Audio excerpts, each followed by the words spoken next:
אז המוכר אמר, טוב, טוב, טוב, אני אמצא לך בלון, גם כתום וגם אדום.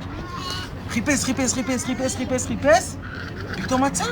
אמר לו, גד, גד, גד, תקשיב, תשמע, מצאתי לך בלון, ממש ממש בשבילך. גד שמח, אמר לו, יאללה, נפח את הבלון.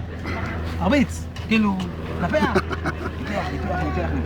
אמא אמרה למוכר, עצור, עצור, שלא יתפוצץ. אמר לה המוכר, אבל זה קטן, תקחי גדול יותר.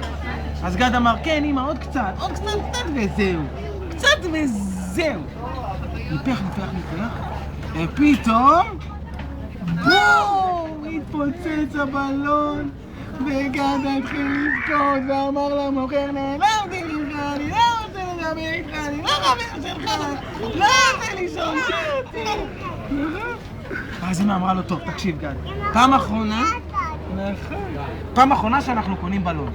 ועכשיו אם הבלון יהיה בסדר, אתה מסתפר? הוא אמר לו, כן.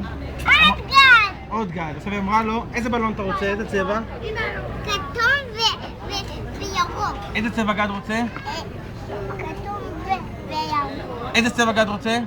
כתום וירוק. איזה צבע גד רוצה? איזה צבע גד רוצה? הלו? כתום וירוק. איזה צבע גד רוצה? נכון, הוא רוצה כתום וירוק. המוכר אמר, אבל אין לי כתום וירוק. יש או ירוק, רק, או כתום, רק. אמר לו, גד, אני רוצה כתום וירוק, אם לא נעלבתי ממך, אני לא אוהב אותך. המוכר אמר, טוב, אני אלך למחסן ואני אחפש. הוא הלך, פתאום מצא, אחרון, בלון שהוא גם ירוק וגם כתום. ניפח, ועצר. וקשר את הבלון ככה.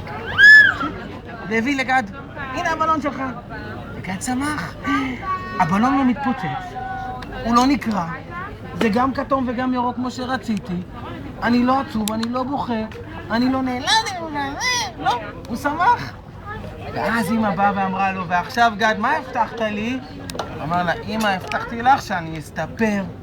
הם הלכו לספר וסיפרו את גד את כל השערות השחורות הארוכות, לקחו את השערות, שמו בשקית ונתנו מתנה לגד.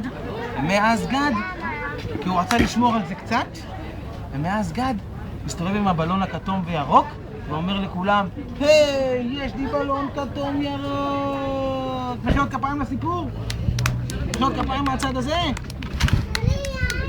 תודה רבה, נעמתם לי מאוד, יוצאים לפרסומות. שלום. איתי.